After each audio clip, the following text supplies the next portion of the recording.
وہ قیام کی حالت میں 3، 4 اور 5 رکعتوں میں اگر شک ہو، کبھی احیانا آپ قیام کی حالت میں ہے اور قیام کی حالت میں یہ شک ہو جائے کہ یہ میری تیسری رکعت ہے یا چوتھی رکعت ہے یا 5ویں رکعت ہے، یہ شک ہو جائے قیام کی حالت میں، اب اگر غور و فکر کے بعد نماز کو آپ نے روک دیا، غور و فکر کیا، پتہ نہیں چلا کہ تیسری رکعت ہے یا چوتھی یا 5ویں، پتہ نہ چلنے کی صورت میں، شک برطرف نہ ہونے کی صورت میں واجب ہے کہ قیام کو چھوڑ کر بیٹھ جائیں، یہ پہلا واجب ہے۔ قیام میں آئے ہیں آپ چھوڑ دیں، بیٹھ جائیں، بدن کو ساکن کرتے، اس طرح تشہد میں بیٹھ جاتے ہیں، بیٹھ جائیں، بدن کو ساکن کریں اور پھر تشہد پڑھیں اور سلام پڑھیں، نماز کو مکمل کریں۔ آپ نے یہ بنا رکھنا کہ چوتھی رکعت ہے، نماز کو آپ نے تمام کر دیا، سلام نماز کے فوراً بعد بلا وقفہ نماز احتیاط کے لیے کھڑا ہونا چاہیے۔ کھڑے ہو جائیں گے، جیسے ہی آپ نے کہا السلام علیکم ورحمۃ اللہ وبرکاتہ، بس آپ کھڑے ہو جائیں نماز احتیاط کے لیے، کھڑے ہو جائیں 2 رکعت نماز احتیاط، کھڑے ہو کر بجا رہے ہیں اور اس کے فوراً بعد بیٹھ کر 2 رکعت نماز احتیاط بجا لائیں۔ یہ اس مسئلے کا حل ہے۔ قیام کی حالت ہے، 3، 4 اور 5 رکعتوں میں شک ہے، شک برطرف نہ ہونے کی صورت میں بیٹھ جائیں، تشہد پڑھیں، سلام پڑھیں، پھر فوراً کھڑے ہو کر 2 رکعت نماز احتیاط پڑھیں، پھر فوراً 2 رکعت نماز احتیاط بیٹھ کر بجا لائیں۔ یہ اس مسئلے کا حل ہے۔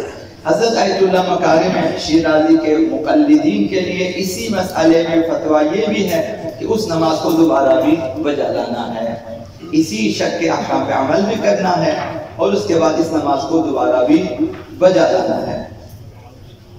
احکام نماز اور مسائل نماز نہ سیکھنے والا مقصر ہے اور گناہ گار ہے، اسے ہمیں باور کرنا چاہیے۔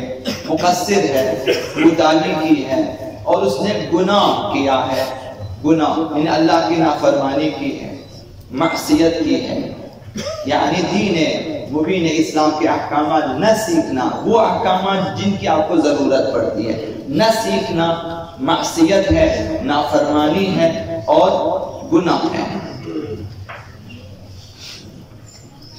فقہا اور مراجعین نظام سے سوال ہوا کہ اگر کوئی شخص اپنے مورد نیاز دینی احکام سیکھنے میں کوتاہی کرتا ہے کہ آج سیکھوں گا، کل سیکھوں گا، پھر نہیں سیکھتا، کوئی ٹائم نہیں، ابھی میں مثلا اس عمر میں نہیں سیکھ سکتا وغیرہ مختلف بہانے ہوتے، نہیں سیکھا، تو کیا وہ گناہ گار ہے؟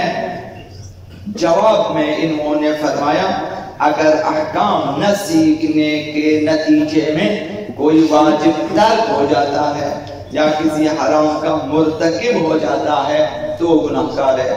ابھی ہم نے احکام نہیں سیکھا اور ہمیں نہیں معلوم کہ کہیں پر کوئی چیز واجب تھی ہم نے چھوڑ دیا، کہیں کوئی چیز مثلا حرام ہم نے انجام دیا، مثلا ابھی حضرت آیت اللہ مکارم جو ہے سیستانی کے مطابق سنوکر کھیلنا، تاش کھیلنا، کمپیوٹر کہیں بھی کھیلے مثلا حرام ہے، انہوں نے کہا ہمیں کیا معلوم، ہمیں پتہ نہیں تھا۔ پھر اب دوسرے مراجعین کو بھائی انہوں نے کہا کہ بھائی یہ بغیر شرط کھیل سکتے ہیں، تو آپ مقلد حضرت آیت اللہ سیستانی انہوں نے کہا سنوکر حرام ہے، جو ہے تاش کھیلنا حرام ہے، کہ جو ہے اسی طرح سے یہ جو گیم وغیرہ کمپیوٹر پہ ہے اس طرح سے تو کھیلنا حرام ہے، ہمیں نہیں کھیلنا چاہیے، معلوم ہونا چاہیے۔ اسی طرح بہت ساری چیزیں واجب ہیں، ہم سمجھتے ہیں کہ واجب نہیں ہے، مثلا ایسے بہت سارے کام ہوئے ہیں۔ اس دن بھی شاید عرض کیا کہ اہل کتاب سے شادی کی ہے وہ بھی دائمی، شریعت میں جائز نہیں ہے، اور 3 بچے بھی ہوئے ہیں۔ اب وہ آج آ کے پوچھتے کہ ابھی پتہ چلا میں یہ نہ سیکھنے کی وجہ سے ہوا۔ آپ نے لکھا کہ آپ نے کیا کریں، آپ جو ہیں دائمی نہ کرتے، موقتی آپ کر لیتے، اولاد بھی صحیح، سب کچھ ٹھیک تھا، پتہ نہ ہونے کی وجہ سے دائمی انہوں نے شادی کی ہے مثلا، تو اس طرح سے بہت سارے کام ہوئے ہیں۔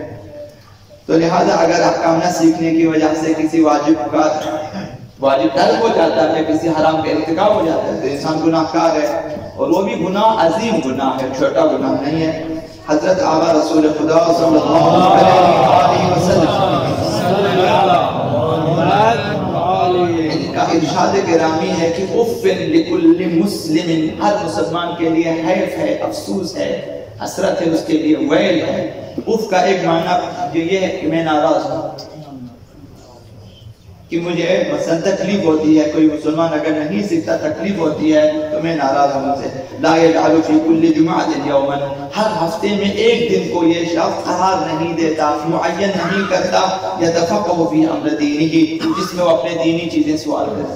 ہفتے میں 7 دن ہوتے، ایک دن آپ نے، ایک دن میں سے آپ پورا دن تو نہیں، ایک دن میں 1 گھنٹہ صحیح آپ کسی کے پاس جانا ہے یا کسی کو اپنے پاس بلانا ہے، بھئی آپ سے میں نے احکام سیکھنا ہے۔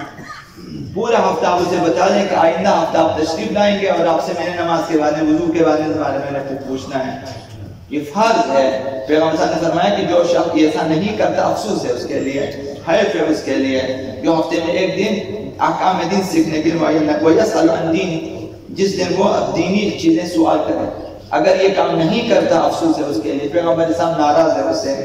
آقا امام جعفر الصادق علیہ السلام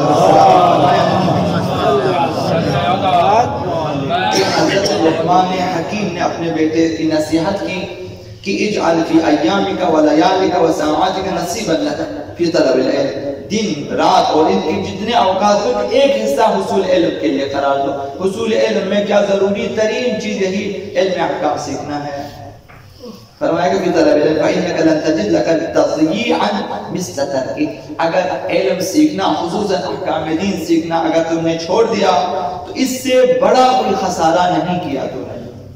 دینی احکام اگر نہیں سیکھا تو اس سے بڑا تم نے کوئی خسارہ نہیں کیا زندگی میں، سب سے بڑا، کیونکہ خسارہ دنیا والآخرہ یہی ہے۔ اب اس کے بعد آخرت جب آپ کے بعد نہیں ہے، دنیا میں آپ 10 سال 20 سال 30 سال 80 100 سال مثلا آپ کمائیں گے، کھائیں گے، سب کچھ کریں، بھائی میں نے تو خسارہ نہیں کیا۔ اس کے بعد پھر ابدیت کا خسارہ ہے، ابدیت کا۔ ابدیت کے لیے آپ صفر لگاتے جائیں پھر آپ جگہ ابدیت کیا ہوتی ہے، چونکہ آپ جو ہے یعنی بے انتہا ہے، یعنی لامتناہی ہے، یعنی اس کا کوئی اینڈ نہیں ہے کہ آپ بولیں یار یہاں بھی جا کے ختم ہو رہے ہیں۔ ابدی ابد الآباد ہے، ہمیشہ ہمیشہ کے لیے خسارہ ہے۔ تو جہنم کے عذاب کا سوچیں، اور اس طرح جو ہے مواقف جہنم میں ٹھہرنے کا، اور جو ہے قیامت کے دن جو گھاٹیاں ہیں جہاں پہ انسان کو رکنا ہوتا ہے، سوال کر کبھی ہزاروں سال کبھی لاکھوں سال انسان تصور بھی نہیں کر سکتا کہ مثلا کئی لاکھ کئی ہزار سال انسان کو وہاں رکنا پڑے کہ ایک مسئلے کے جواب دینے کے لیے یہ کوتاہی کیوں کی، اور خدا بہتر جانتا ہے کہ وہاں کیا ہوگا۔ تو مقام شفاعت تک پہنچنے سے پہلے یہ ساری گھاٹیاں ہیں، جب یہ آپ کریں گے تو آگے مقام شفاعت تک پہنچیں گے، پھر اہل بیت کا آمنا سامنا ہوگا، پھر وہاں کچھ کر سکتے ہیں۔ اب امام صادق علیہ السلام نے فرمایا ہے کہ پہلے مقام شفاعت تک پہنچو پھر ہم دیکھیں گے تمہیں، تو وہاں تک پہنچنا چاہیے۔ تو لہٰذا پہلے جو ہے طالب علموں کو چاہیے کہ وہ خود میرٹ پہ آ جائیں، پہلے آ جائیں، اس کے بعد دیکھیں گے کہ آپ کو کس پوسٹ پہ لگانا ہے، کہاں جانا ہے۔ اللہ میرٹ پہ تو آ جائیں، امتحان تو پاس کریں کم از کم۔ لہذا اسلام میں اہم ترین فریضہ دینی معارف اور احکام کا سیکھنا ہے۔ آقا امام صادق علیہ السلام نے فرمایا ہے وَمَنْ لَمْ يَتَفَقَّهْ فِي دِينِهِ لَمْ يَرْضَ اللَّهُ لَهُ عَمَلًا۔ اسے یاد رکھیں، ہم سب یاد رکھیں گے انشاءاللہ العزیز۔ امام صادق نے فرمایا کہ جو شخص معارف دین نہیں سیکھتا، دینی احکام نہیں سیکھتا ہے، خدا اس کی کسی عمل سے راضی نہیں ہوتا۔ لہذا ہمارے اعمال عطائے میں خدا راضی ہو جائیں، کم و بیش سیکھنے کی کوشش کریں تاکہ قیامت کے دن کم از کم عذر پیش کر کے ہم نے کوشش کی تھی۔